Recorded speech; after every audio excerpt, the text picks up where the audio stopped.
We have been going through the book of Matthew, looking at Jesus and his interactions with his disciples. What was he teaching to them? What correction was he bringing? What lessons was he giving to them? And then how do these things translate to us today as his modern day disciples? We find ourselves nearing the end of this study. We're in Matthew chapter 26, starting in verse 47. And I'm reading from the English Standard Version. Our text for today reads, "While he was still speaking, Judas came, one of the 12, and with him a great crowd with swords and clubs from the chief priests and the elders of the people. Now the betrayer had given them a sign, saying, 'The one I will kiss is the man, seize him.' And he came up to Jesus at once and said, 'Greetings, Rabbi,' and he kissed him. Jesus said to him, 'Friend, do what you came to do.' Then they came up and laid hands on Jesus and seized him. And behold, one of those who were with Jesus stretched out his hand and drew his sword and struck the servant of the high priest and cut off his ear.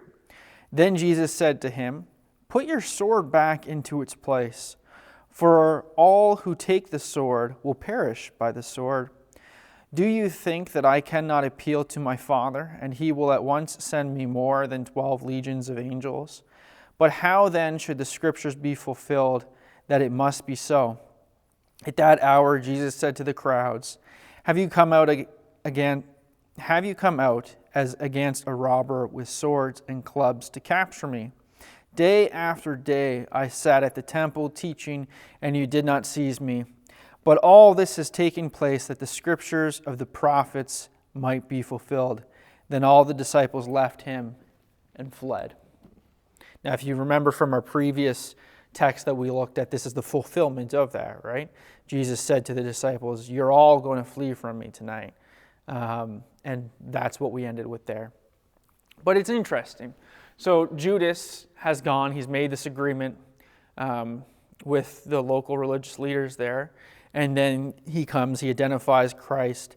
Christ, he says to him, do what you must. And then they come and they proceed to arrest him. Now, one of the disciples draws a sword. From the other Gospels, we know that this is Peter, but it doesn't really matter. It doesn't mention that in this one. But he draws a sword and he goes to strike one of the guys who's trying to arrest Jesus, and he cuts off his ear. So he wasn't just going for a mild attack, like he's going for the guy's head. And Jesus' response to this is quite interesting. He says, put that away. Put that away. For those who draw the sword will die by the sword. And there's this idea there that if you're going to choose violence, you have to understand the repercussions of that. That's one thought we can pull from this, is that if you're going to choose violence, you have to understand that it goes both ways. You're going to be violent towards these people. They will be violent to you in return. And it's not the wise thing to do. It should be avoided at all costs. But then there's also the idea of the spreading of Christianity. And so this is kind of speaking to that as well, that it should not be our first response. And that's one interesting thing to note when you compare Christianity to some of the other world religions, is that throughout the violence of history, Christianity has not used violence as a tool to spread Christianity. Now, some people are going to hear that statement and they're going to disagree with me. And I understand that. And I understand, people will say, well, if you look at the Crusades of the past, and I get that and I understand that and I've studied that.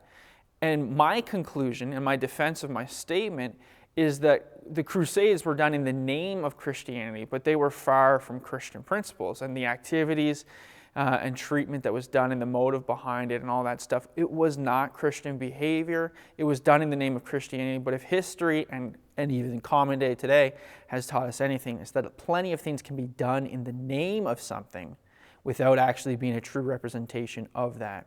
And then there's the claim that people will say that, the majority of wars from human history have come from religion, and so of course Christianity and violence go hand in hand. And once again, if you study history, if you take a look, I believe there's the encyclopedia of the history of war, something like that.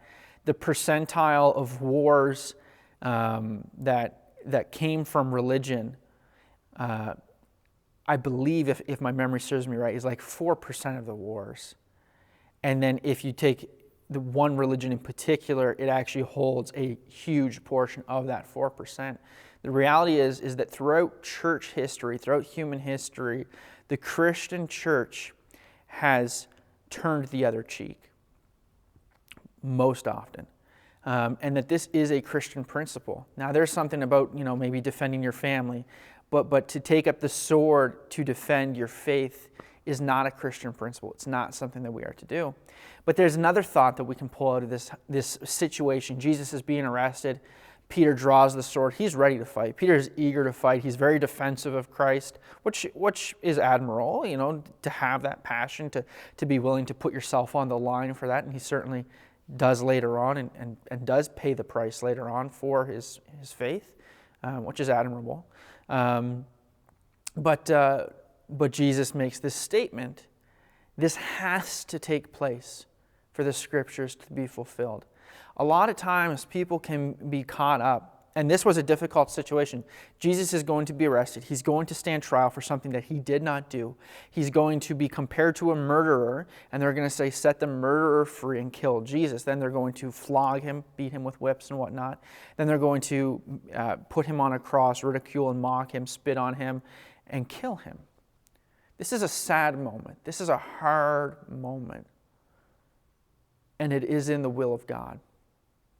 A lot of times people will look at difficult times that they have to go through, or they'll look at circumstances of their life, or they're going to look at, the persecution that the church is facing, and they're going to see this as an abandonment of God, or that something's wrong with their life. They need to confess a sin so that these hard times can cease. We've talked about this before in other teachings, in sermons and whatnot, about talking about the problem of pain. The reality is that pain often is used to produce good results. In apologetics, this is something we talk about often. You can talk about the idea of someone who dislocates their shoulder, and that really hurts. It also hurts to put it back in, but it needs to happen for your health to be restored. You can talk about going to the dentist, or going for surgery, or growing pains, or you can use all these different examples. The reality is that pain and difficult times is not always a negative thing. Sometimes it is necessary to then grow. And so here's this other understanding that God has the ability, right? Like he says, if I wanted, if I called out, God would send an army of angels to deliver me from this moment. But this has to take place to fulfill the Scriptures. There will be difficult times in your life. There will be persecution in your life. There will be hard times. There have been throughout church history, and there will continue to be. The world's going to get much darker than it already is. And we are going to face these difficult times. But that is okay. That is okay. God is with us anyhow, and he will, in the end, deliver us. It might not look the way that we want it to look. It might not look like an army of angels coming to our rescue. Well, he's with us. He has not abandoned us. And so what is the application here? Don't be so quick to go to violence, to defense, to the worldly response of an armed response. Instead, turn the other cheek and understand that hard times do exist for reasons that we first don't understand, that our first response is, I need to get out of this difficulty. No, God can be using that difficulty to further your relationship, to accomplish something else in his will. You may understand it, you may never understand it, but we trust in God and know that he works all things out for good. I hope that's an encouragement to you today, and I truly do hope that you honor God in all that you do.